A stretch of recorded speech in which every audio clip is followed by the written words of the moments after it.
Hayyee bakka gara YouTube chaanaalii Laayifhaakitti nagaan dhuftanii viidiyoo kanaan siiviksii walii wajjin ilaalla jechuudha. Chaapter 2 Approach to Ethics jedha.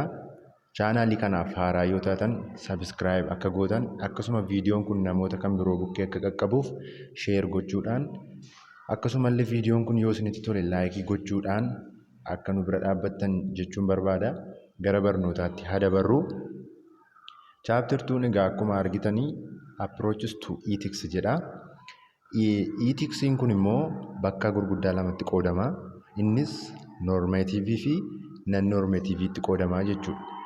Normative ethics and non normative ethics bakka gurguddaa lamatti qoodama. Inni jalqaba irratti ilaallu normative ethics ta'a jechuudha. Normative ethics means something that controls or guides. Normative ethics kuni maal irratti xiyyeeffata? Wanta namni tokko gochuu qabu yookaan hoogganaadha jechuudha. Hoogganaa wanti tokko namni tokko maal akka inni gochuu qabu, maal akka inni dalaguu qabu kan murteessudha jechuudha. Concerned with stipulating what ought to be done or avoided. Wanta kamtu dhowwamaadha, wanta kamtu immoo godhamuu qaba yookaan eeyyamamaadha. And establishing standards of behaviors guides us on what we should do. Maal gochuun akka nurra jiru kan nutti agarsiisudha jechuudha. Normative ethics is concerned with seeking ethical standards and principles for determining which actions are morally acceptable and unacceptable. Walumaa galatti normative kun maal irratti kan xiyyeeffatudha? Gocha kamtu fudhatamaadha yookaan immoo eeyyamamaadha. Kamtu immoo eeyyamamaa miti isa jedhu irratti kan xiyyeeffatudha jechuudha. Normative ethics kun immoo bakka sadiitti qoodamu. Isaanis teleological, deontological and virtue ethics. Teleological normative ethics, deontological normative ethics and virtue ethics bakka sadiitti qoodamu jechuudha. Tokko tokkoon haa ilaallume. Teleological ethics or consequentialism derives from the word teleo, which means the theory of ends or purpose. The end justifies the means. It believes in purpose, ends or goals of an action. Teleological ethics kuni maal irratti xiyyeeffata? Gochi tokko gaariidha yookaan gadheedha jedhamuu fi xumura isaatu ilaalama. Xumura gocha sanaatu ilaalamaa jedha. Akkas jechuun gocha sanaan wanta dhufe irratti hundoofneetu gochi kun gaariidha yookiin hamaadha jechuu dandeenya jedha. It stresses that the consequence of an action determines the morality or immorality of a given action. Isuma nama jedhedha jechuudha. Gocha tokko gaarummaa isaa fi gadhummaa isaa kan murteessu firii gocha sanarraa argamudha jechuudha. An action is judged as right or wrong, moral or immoral, depending on the consequences. Fakkeenyaaf namni tokko gocha wayii yoo godhe gochi inni godhe sun gaariidha yookiin hamaadha jedhamuu fi bu'aa gocha sanaan argame irratti hundeefneetu murteessinaa jedha jechuudha. Teleological ethics kun. Categories of teleological ethics. There are 3 categories. Teleologiin kun immoo deebi'ee bakka sadiitti qoodamaa jechuudha. Tokkoffaa egoism, lammaffaa utilitarianism, sadaffaa altruism. Tokko egoism. Derived from the Greek word ego, which means self or I. Inni kun psychology keessatti semisteera yeroo darbe kan barattanii ego yookaan I isa psychology keessa jiru sanadha jechuudha. Egoismiin kun kan inni irraa dhufe.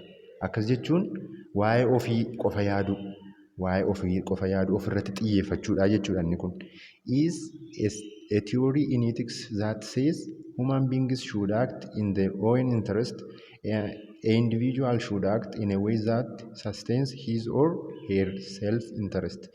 Egoismiin kun immoo maal jedhaa? Namni tokko ofii isaadha bakka kan inni fayyaduu qabu. Kan inni fayyaduu qabu ofii isaadha jedha jechuudha egoismiin kun. Nama yoo gargaarte karaa si fayyaduun ta'uu qaba kan itti gargaartu. Ofii kee fayyaduu selfishnessiidha jechuudha walumaa gala egoismiin kuni. There are two categories under egoism. Egoismiin kun immoo bakka lamattidha jechuudha kan inni qoodamu. Tokkoffaa ethical egoism and psychological egoism. Ethicaliin kun implies that we ought to be selfish or we ought to be self-interested.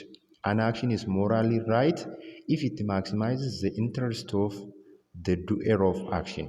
You should look after yourself. Inni kuni selfishii ta'uu qabda yookaan nama of jaallataama wayii ta'uu qabdaa jedhaa jechuudha bakka. Of fayyaduu qabda. Carraa wayii yoo argatte itti fayyadamtee of fayyaduu qabda. Kanaa achatti gowwaadhaa jedhaa jechuudha inni kun. Saayikooloojikaaliin kun immoo maal jedhaa? Namni uumamuma isaatiin selfishiidhaa jedha. Namni uumamuma isaatiin of jaallataa.